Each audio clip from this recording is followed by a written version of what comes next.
Hello everyone, welcome back to my channel Mala's food magic. आज আমি বানাবো কাসন পোড়া ঝোল। তাহলে চলুন বানাতে শুরু করি। গ্যাসের উপর একটা কড়াই বসিয়েছি, দিয়ে দিলাম সর্ষের তেল গরম করতে। আলাদা একটা কড়াইতে 1 চামচ কালো সর্ষে আর সামান্য একটু সাদা সর্ষে দিয়েছি। সাদা সর্ষে না দিলেও হবে।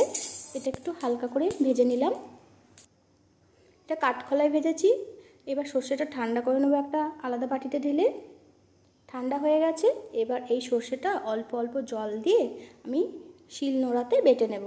কেউ চাইলে মিক্সিতেও বাটতে পারে। একদম মিহি করে পেস্ট করে নেব। এই যে বাটা হয়ে গেছে এখানে। এবার এটা তুলে নেব। এই বাটিটার জল দিয়ে আমি সর্ষেটা বেটেছি সেখানেই রেখে দিলাম। ততক্ষণে তেলও গরম হয়ে গেছে। এখানে আমি 4 পিস রুই মাছ নিয়েছি। রুই মাছের পেটি এগুলো আমি ভেজে নেব।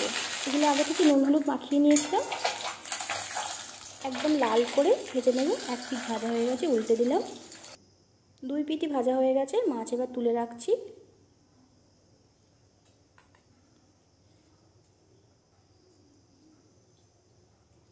বাকি 2 পিস মাছও ভেজে নেব গরম তেলে।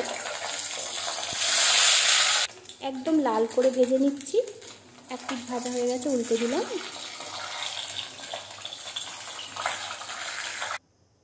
2 পিঠ ভাজা হয়ে গেছে। এবার আমি তুলে নেব। আর কিছুটা তেলও আমি তুলে নেব। তেল একটু কমিয়ে নিয়েছি। দিয়ে দিচ্ছি 1/2 চামচ কালো জিরে, একটা খুব ঝাল কাঁচা লঙ্কা।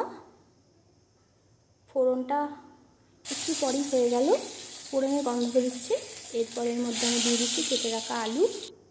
এই আলুটার মধ্যে একটু সামান্য হলুদ গুঁড়ো দিয়ে দিলাম। দিয়ে দিচ্ছি স্বাদ মতো লবণ। এবার এটা নাড়াচাড়া করে আলুটা লাল করে আমি ভেজে নেব। এই যে আমার এখানে আলুটা লাল করে ভাজা হয়ে গেছে। একটা ছোট্ট টমেটো বীজ বাদ দিয়ে টুকরো করে কেটেছি, সেটাও আলুর সাথে ভালো করে ভেজে নিলাম। দিয়ে দিচ্ছি বেটে রাখা মশলাটা। একটু জলও দিয়ে দিলাম। এবার এগুলো ভালোভাবে মিশিয়ে নেব।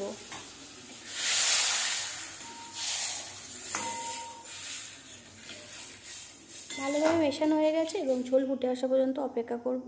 এই যে ঝোল ফুটতে শুরু করেছে। এবার ভেজে রাখা মাছগুলো এই ঝোলের মধ্যে দিয়ে দিলাম এবং ভালোভাবে মিশিয়ে নিচ্ছি। আরও কিছুক্ষণ রান্না করে নেব। এবার দিয়ে দেবো সামান্য ধনেপাতা কুচোনো, কারণ আর ছিল না। তৈরি হয়ে গেল আমার কাসন পোড়া ঝোল।